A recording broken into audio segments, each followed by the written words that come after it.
सतगुरु मेरा श्याम जी में अहनिस चरणी रहूं। सतगुरु मेरा श्याम जी में अहनिस चरणी रहूं। सन मंद मेरा याही सो, सन मंद मेरा याही सो में ताति सदा सुख लेहूं। सतगुरु मेरा श्याम जी में अहनिस चरणी रहूं। सतगुरु मेरा श्याम जी में अहनिस चरणी रहूं। ए जो माया लोक चौदे, ए जो माया लोक चौदे, सब त्रिगुण को विस्तार। ए मोहम थी उपजे, ए मोहम थी उपजे, ताति छूटत नाही बिकार, ताति छूटत नाही बिकार। सतगुरु मेरा श्याम जी में अहनिस चरणी रहूं। सतगुरु मेरा श्याम जी में अहनिस चरणी रहूं।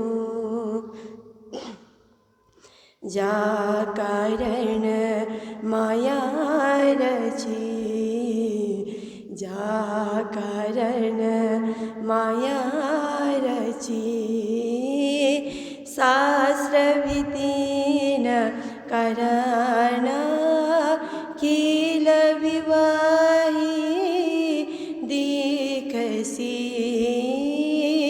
किल विवाही दीखसी। और अर्थ विलीन, और अर्थ विलीन। सतगुरु मेरा श्याम जी में अहनिस चरणी रहूं। सब पर हुआ कलसा, सब पर हुआ कलसा। प्रेम आनंद भरपूर, महामत मोह आमुड्यो, महामत मोह आमुड्यो। ग्यो अखंड वतनी सूरोग्यो, अखंड वतनी सूर। सतगुरु मेरा श्याम जी में अहनिस चरणी रहूं। सतगुरु मेरा श्याम जी में अहनिस चरणी रहूं। कृष्ण कन्हैया लाल की जय। ए प्रकाश विचार तुम देखा नहीं, तुम वैभवे लगे रे विलास। अब महामति कहे ज्योत उद्योत भई, ताको इताए देखो रे उजास, ताको इताए देखो रे उजास। बोलो कृष्ण कन्हैया लाल की, श्री निजानंद स्वामी की, श्री प्राणनाथ प्यारे की, महारानी बाईजुराज की, महाराजा छत्रसाल की, गुरुजी मंगलदास महाराज की, श्री कृष्ण प्रणामी धर्म की, तीनों पुरी धाम की, सर्व सुंदर साथ की। धनी न जाए किनको धूत्यो प्रणाम। उपस्थित धर्म प्राण शिरोमणि सुंदर साथ जी, माताएं बहनें भाइयों, मंगल बेला, मंगल ज्ञान, मंगल ध्यान और मंगल धाम का एक वातावरण, पवित्र वातावरण, शुद्ध वातावरण, सारगर्भित वातावरण। ऐसे समय में वाणी सुन करके हम दृढ़ बनते जा रहे हैं, सुदृढ़। दृढ़ से भी बड़ा होता है सुदृढ़, अच्छी तरह से दृढ़ होना, हिलना नहीं। कभी कभी क्या है कि लोगों में भक्ति की दृढ़ता नहीं होती है तो इधर उधर भागते रहते हैं। कोई नई चीज़ देखी तो दौड़ते हैं, भागते हैं, उसका अनुसरण करते हैं। पर जो लोग दृढ़ हैं, एकदम अंदर से लग गए, फिर लगे सो लगे, उनमें किसी प्रकार का परिवर्तन नहीं आता। देखिए, जब हवा लगती है कचड़े उड़ जाते हैं, देखिए, क्योंकि वो हल्के हैं ना। कचड़े क्यों उड़ते हैं? वो हल्के हैं। हवा लगते इधर से उधर कचड़े उड़ जाते हैं ना। पत्थर नहीं उड़ते, पत्थर तो वहीं के वहीं बने रहते हैं। जितनी भी हवा लगे, तूफान आए, पत्थर अडीग होकर के टिके रहते हैं और कचड़े इधर से उधर उड़ते रहते हैं। ऐसे ही दुनिया में कुछ लोग कचड़ा बढ़ाने वाले लोग हैं, कभी यहाँ, कभी वहाँ, कभी उधर, कभी उधर। थोड़ी सी समस्या हुई तो वो कचड़े बढ़ाने का कार्य करते हैं। और ज्ञानी लोग जो लोग होते हैं वो स्थिर, धीर, गंभीर, अडीग, डिगने वाले नहीं, टिकाऊ वाले, टिक करके रहना एक जगह। ऐसे ज्ञानी लोगों का स्वभाव होता है।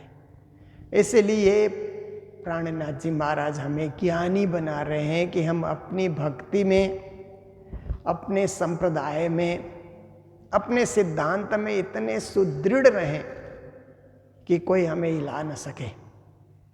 कोई नई बात लेकर के आया, हमें उसका कोई प्रभाव ही नहीं होगा। क्यों सुनना?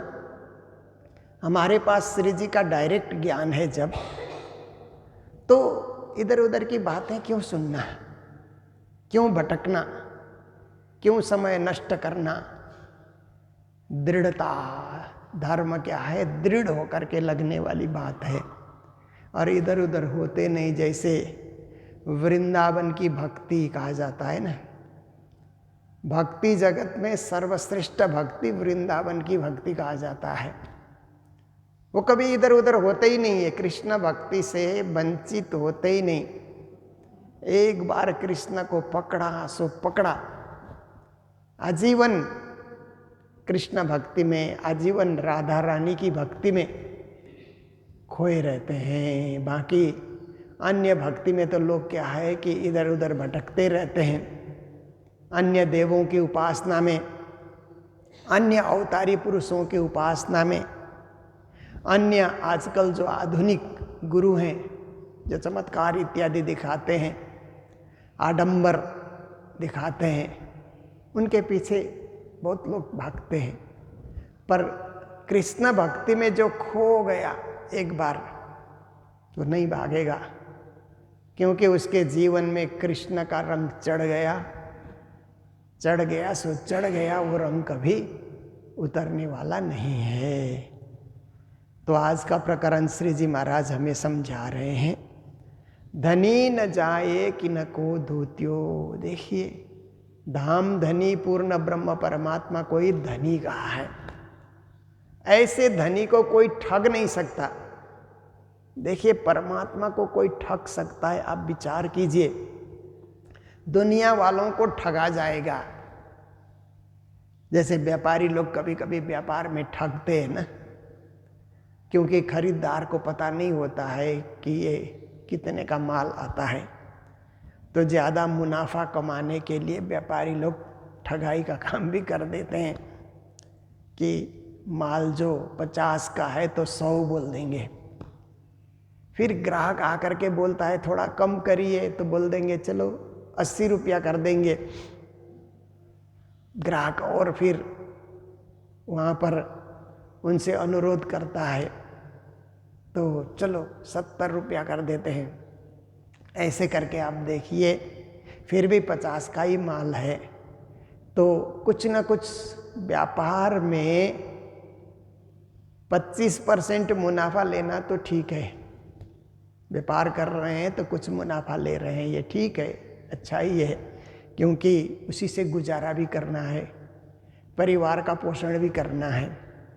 पर अनुचित मुनाफा लेना, डबल से भी ज़्यादा से ज़्यादा मुनाफा कमाना, वो भी ठगी धंधा है, ठगाई का धंधा है, चतुराई से लोगों को ठगना। तो राजनीति वाले भी ठगते हैं, बोलेंगे हम यहाँ ये देंगे, वहाँ ये देंगे, बहुत वादे करते हैं और देते नहीं। फिर चुनाव का समय आ जाता है तब तक देते ही नहीं है, तो वो भी एक ठगी धंधा हुआ, लोगों को झूठा आश्वासन देना और काम न करना। ऐसे दुनिया में बहुत सारे ठगी धंधा करते हैं, पर प्राणनाथ जी महाराज कहते हैं लोगों को ठगना आसान है, परमात्मा को नहीं ठगा जाता। जैसे हमने निज नाम का जाप ढंग से नहीं किया और हम कहें हमने 108 बार कर लिया, तो लोग तो मान जाएंगे, पर परमात्मा तो देख रहे हैं ना हमारे अंदर की बात। तन की जाने, मन की जाने, जाने दिल की चोरी, उन साहब सो क्या छुपा है जिनके हाथ में डोरी। कहते हैं ना, परमात्मा के हाथ में जीवन की डोरी है, श्वास की डोरी तो परमात्मा के हाथ में है। इसीलिए परमात्मा हमारे तन की बात को जानते हैं, मन की बात को जानते हैं, दिल की चोरी को भी समझते हैं कि हमारे दिल में क्या चोरी करने की भावना है, वो भी परमात्मा समझ जाते हैं। इसीलिए परमात्मा से कुछ नहीं छुपता। कोई सोचे कि परमात्मा नहीं देख रहे हैं, वो तो सर्वत्र उनकी दृष्टि है। इसीलिए परमात्मा को ठगने का कार्य बहुत सारे लोग क्या करते हैं कि भोग व्यंजन भी कम धराना, श्रृंगार राज्य के लिए कम रखना, आरती पूजा भी कम करना, ऐसे परमात्मा को ठगने के लिए प्रयास करते हैं ना। जो विधान बताया गया है उतना विधान पालन नहीं करते हैं, उतना समय परमात्मा को नहीं देते हैं, या परमात्मा को अभी मालूम नहीं है, हम जो कर रहे हैं वो परमात्मा को मालूम नहीं है, ऐसा भी मन में सोचते हैं। पर श्री जी महाराज कहते हैं परमात्मा किसी की ठगाई में, धुतार मतलब छल करना और चतुराई करना, ठगी करना, उसको धुतार कहा जाता है। तो जो कीजे अनेक धुतार, ठगाई का काम कितना ही आप कर लो, परमात्मा उसमें नहीं आते हैं। इसलिए तुम से है न ऊपर के कई करो। श्री जी कहते हैं बाह्य दिखावा आप खूब करो, क्योंकि भक्ति करने वाले कई बाह्य दिखावा करते हैं ना। लंबा चंदन लगाना, कई सारे माले डालना गले में, और कपड़े भी ऐसे ही पहनना दिखावा होता है ना, वस्त्र दिखावा। तो वस्त्र का प्रदर्शन, रूप का प्रदर्शन और आभूषणों का प्रदर्शन, ऐसे लोग बहुत सारे प्रदर्शन करते हैं। परमात्मा प्रदर्शन से प्रसन्न नहीं होते हैं।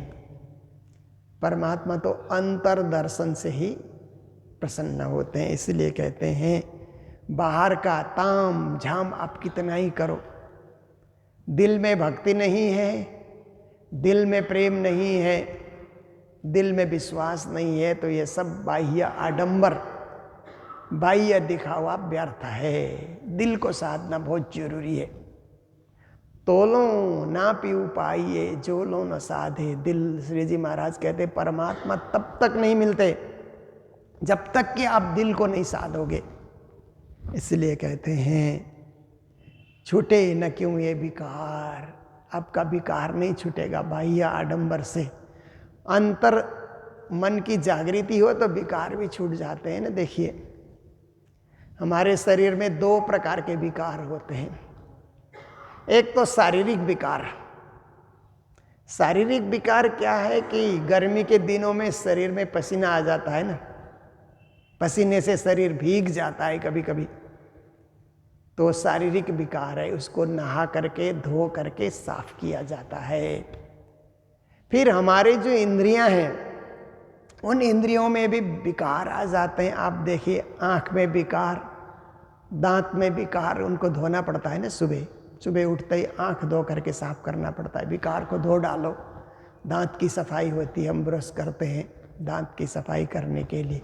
कान की सफाई है, हर एक चीज़, हर इंद्रियों की, नाक की सफाई है, हाथ की सफाई, पाँव की सफाई। आप देखिए ये एक क्या है कि बाह्य विकार है जो शरीर में उत्पन्न होते हैं, उनको धोना साफ करना जरूरी है। दूसरे विकार उत्पन्न होते हैं मन के विकार, सूक्ष्म विकार। बाहर के विकार को तो स्थूल विकार कहा जाता है।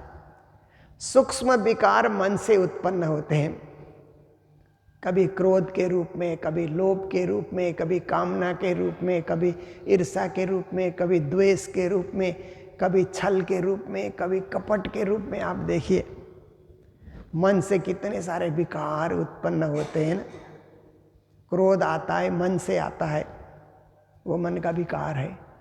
लोभ उत्पन्न होता है, वो भी मन का विकार है। आप देखिए ईर्ष्या द्वेष करना, किसी से ज़्यादा मेल मिलाप रखना, किसी से ज़्यादा शत्रु भाव रखना, ये भी मन का विकार है। आप देखिए तो छल कपट करना, किसी को छलना, किसी के साथ कपटपूर्ण व्यवहार करना, ये भी मन से उत्पन्न होता है।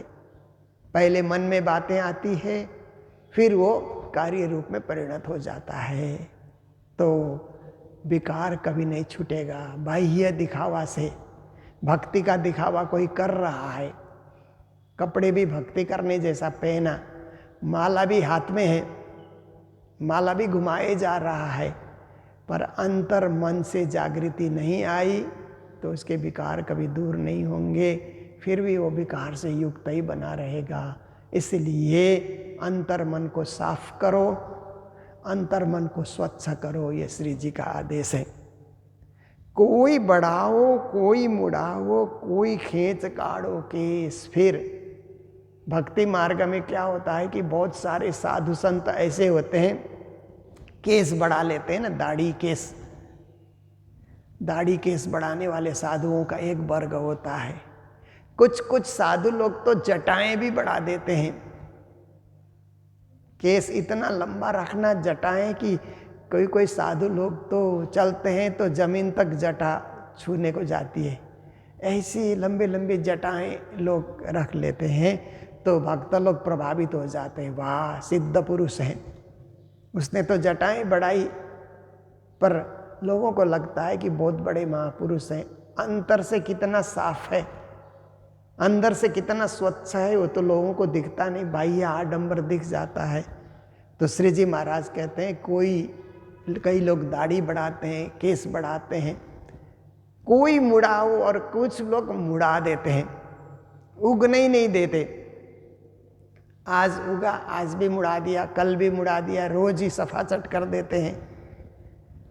ये क्या है कि अपने अपने ढंग से लोगों को जीने का अधिकार है।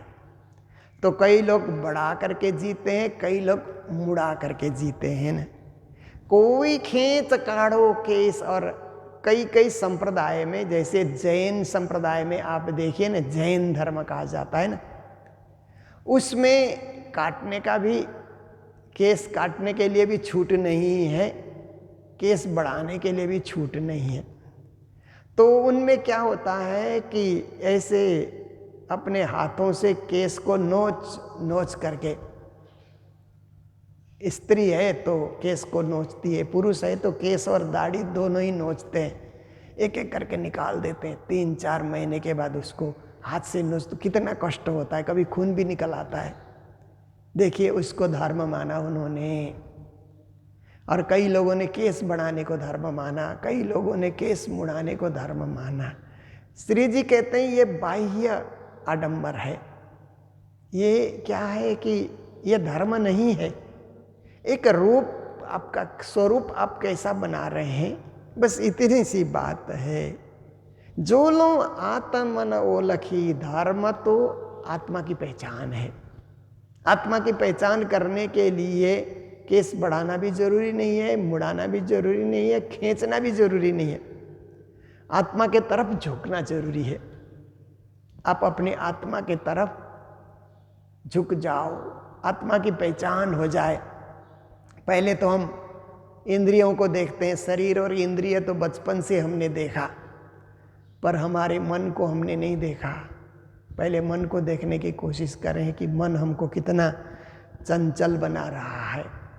मन चंचल होता है ना, तो थोड़ी देर में उठ के इधर जाते हैं, उधर जाते हैं, ऊपर नीचे हम करते रहते हैं, मन घुमा रहा है हमको। तब सोचना चाहिए कि मन के फिराने से हम क्यों फिरें। हम मंदिर में आए हैं तो स्थिर होकर के बैठें, मन के चक्कर में क्यों जाना।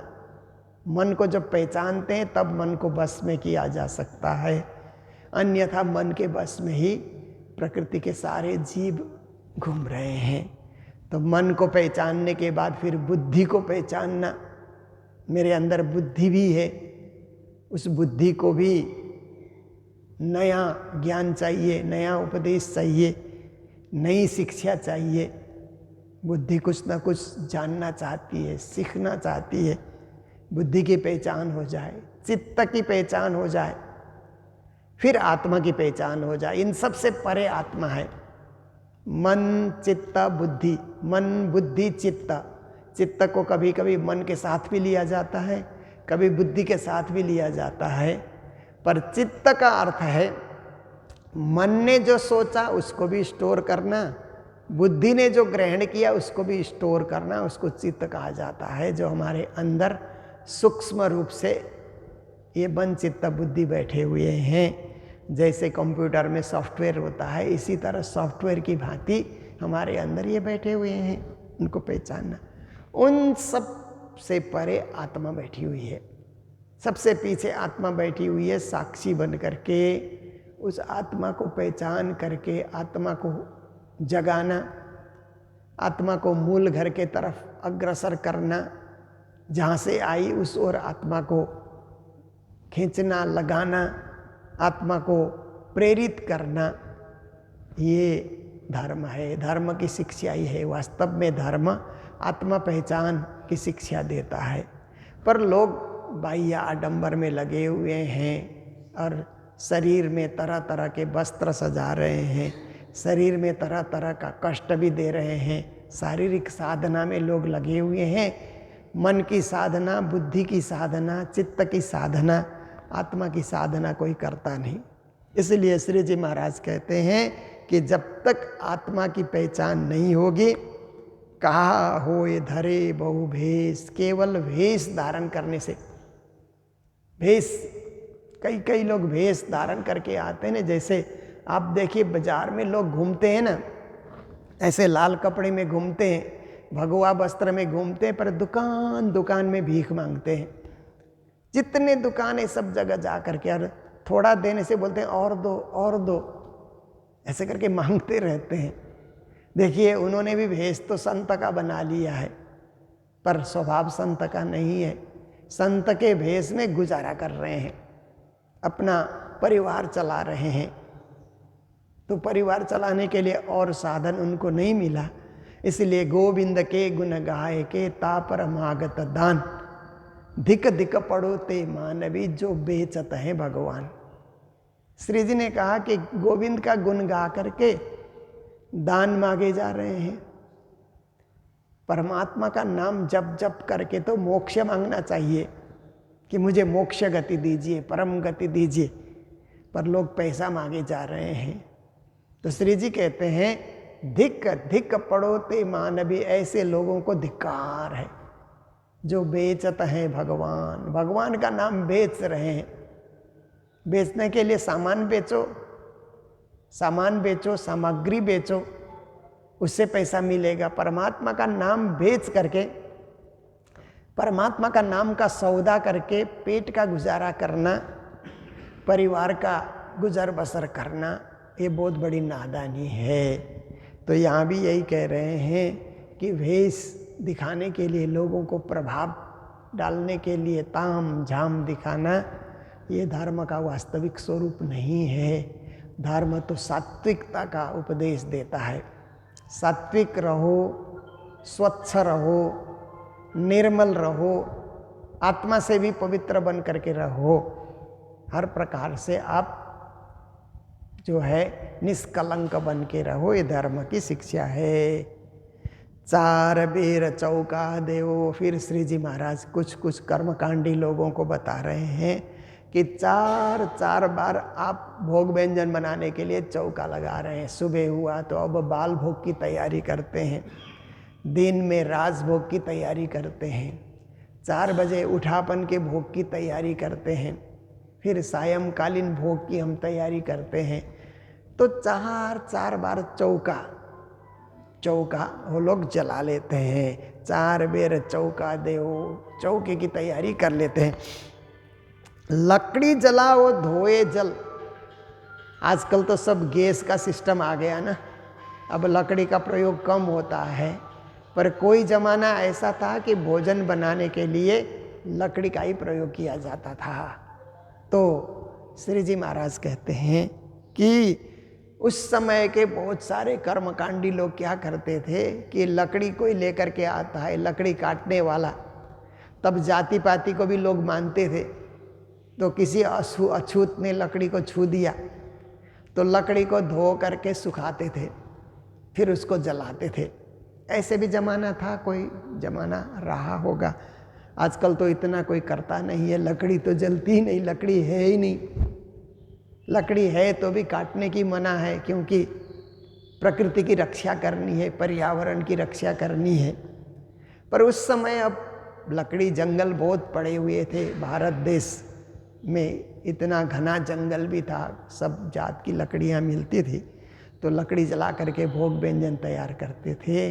पर लकड़ी को भी धोते थे। अब लकड़ी को धोने का क्या मतलब है? लकड़ी आई ठीक है जलाओ, पर लोग कर्मकांडी लोग कहाँ सुनते हैं, कहते हैं इसको धोने से ही शुद्ध होगा, ऐसा करके।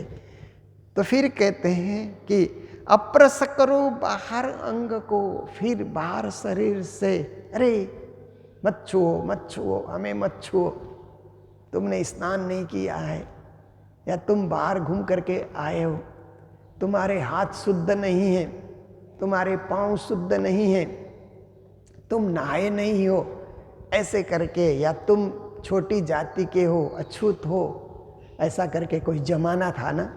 उस जमाने में ये सब चीज़ों को लोग सामाजिक कुरीति को ही रीति मानते थे। है कुरीति, पर उसी को रीति मान करके, अधर्म को धर्म मान करके कभी कभी लोग चलते थे।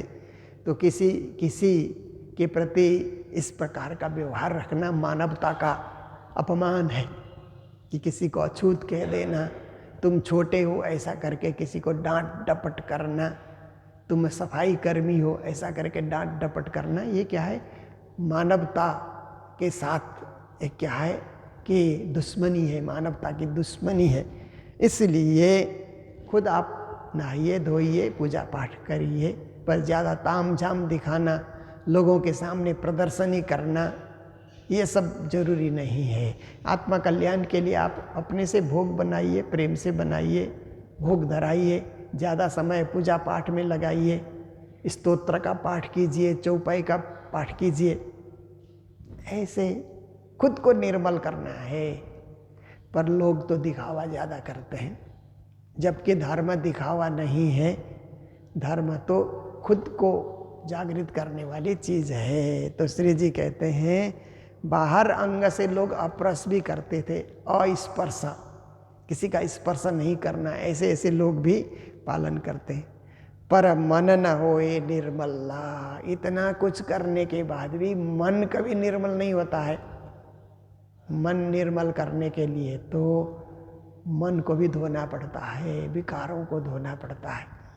इसके लिए अंदर से जागृति आ जाए तो ही मन निर्मल होता है। आप देखिए कि मैं मेरे मन को निर्मल करूँगा, ऐसी भावना आ जाए और मन में दुर्विचार आने ही न दे। मन में आते हैं ना दुर्विचार, उनको आने न दे। भक्ति करके, जप करके, पूजा करके या मौन रह करके, निर्विचार रह करके, विचार ज़्यादा आते हैं तो निर्विचार होने की प्रक्रिया अपनाना चाहिए कि हम 5 मिनट बिना कुछ सोचे बैठेंगे, निर्विचार हो करके। कोई विचार मेरे में आएगा ही नहीं, कुछ सोचेंगे ही नहीं, सांस लेते रहेंगे, बस परमात्मा को याद करते रहेंगे। बाकी मन में कोई सतगुणी विचार, रजोगुणी विचार, तमगुणी विचार कुछ भी आने नहीं देंगे। शांत होकर के हम रहेंगे। तो ऐसे निर्विचार होते हैं तो दुनिया भर के विचार, दुर्विचार अपने आप कम हो जाते हैं, हट जाते हैं और हमारे में स्वच्छता, निर्मलता आ जाती है। इसलिए श्री जी महाराज कहते हैं पहले मन को निर्मल करो, मन में परमात्मा, मन को परमात्मा का मंदिर बनाओ, तब जा कर के आपकी आत्मा जागेगी। बाह्य दिखावे से आत्मा नहीं जागती है। बाह्य दिखावे से आत्मा को कोई प्रभाव भी नहीं पड़ता है। आत्मा को प्रभावी बनाने के लिए अंतर चिंतन, अंतर ध्यान, अंतर विचार, अंतर सोच बहुत जरूरी है। ये आज की शिक्षा है जो श्री जी महाराज ने चौपाई के माध्यम से हमें प्रदान किया। हम लोग मंगलधाम में बैठ कर के नित्य प्रति 2-3 चौपाई का, कभी एक ही चौपाई होती है, उनका अर्थ, उनका सार, उनका रहस्य समझने के लिए कोशिश करते हैं और इसे जीवन में उतार करके जीवन को धन्य बनाने का प्रयास भी करते हैं। तो इसके साथ ही हमारे जो ऑनलाइन श्रोता हैं, यूट्यूब में प्रणामी मीडिया के माध्यम से जुड़े हुए हैं, उन्हें भी घर बैठे वाणी का संदेश पाने का और वाणीमय जीवन जीने का मौका मिल जाता है। तो आइए आज के दिन जो मंगलधाम में सेवाएं आई है मैं आपके समक्ष रखना चाहूँगा। सिलीगुड़ी निवासी अशोक गोयल और मंजू गोयल की शादी का वर्षगांठ है आज के दिन, इसीलिए उनकी ओर से भंडारे की सेवा हमें प्राप्त हुई है। कुछ दिन पूर्व दोनों ही मंगलधाम दर्शन करने के लिए आए थे, तो तभी उन्होंने भंडारे की सेवा दी थी, राजभोग भंडारे की सेवा। उनको इस शादी के वर्षगांठ के उपलक्ष्य में मंगल बधाई देते हुए आज ही के दिन तेजपुर विश्वनाथ चाराली से मंगलधाम दर्शनार्थ पधारे हुए हमारे सुंदर साथ श्री घनश्याम आचार्य, कविता आचार्य, विष्णु आचार्य, विमला आचार्य और इनके परिवार में से जो यहाँ पर आज व्रतबंध के लिए आए हुए हैं, गौरव, संदीप, मनदीप, जो व्रतबंध के कार्यक्रम में जनेऊ धारण करने के लिए उपलक्ष्य में यहाँ पर आए हुए हैं, और उनकी पुत्री दीक्षिता आचार्य सपरिवार यहाँ पर उपस्थित हैं। तो परिवार की ओर से आज पर यहाँ पर ये व्रतबंध का बच्चों का कार्यक्रम होगा, बालकों का व्रतबंध का कार्यक्रम होगा, अभी तुरंत बाद होगा। हम लोग अर्जी बोलेंगे, उसके बाद व्रतबंध का कार्यक्रम करेंगे। इनकी ओर से भी मंगलधाम में राजभोग और भंडारे की सेवा है आज के दिन। सपरिवार को बहुत बहुत मंगल बधाई देते हुए आज की चर्चा को यहीं विराम दे रहे हैं। हम सब मिल करके चौपाई दोहराएंगे। बोलो सतगुरु महाराज की, श्री प्राणनाथ प्यारे की, सर्व सुंदर साथ की। चार बेरा चौका देओ,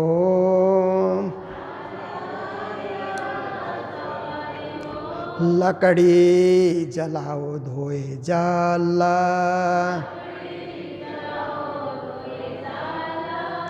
अप्रस करो बाहिर अंग को, पर मन न होए निर्मल, पर मन न होए निर्मल। बोलो श्री प्राणनाथ प्यारे की, श्री धाम के धनी की। प्रणाम।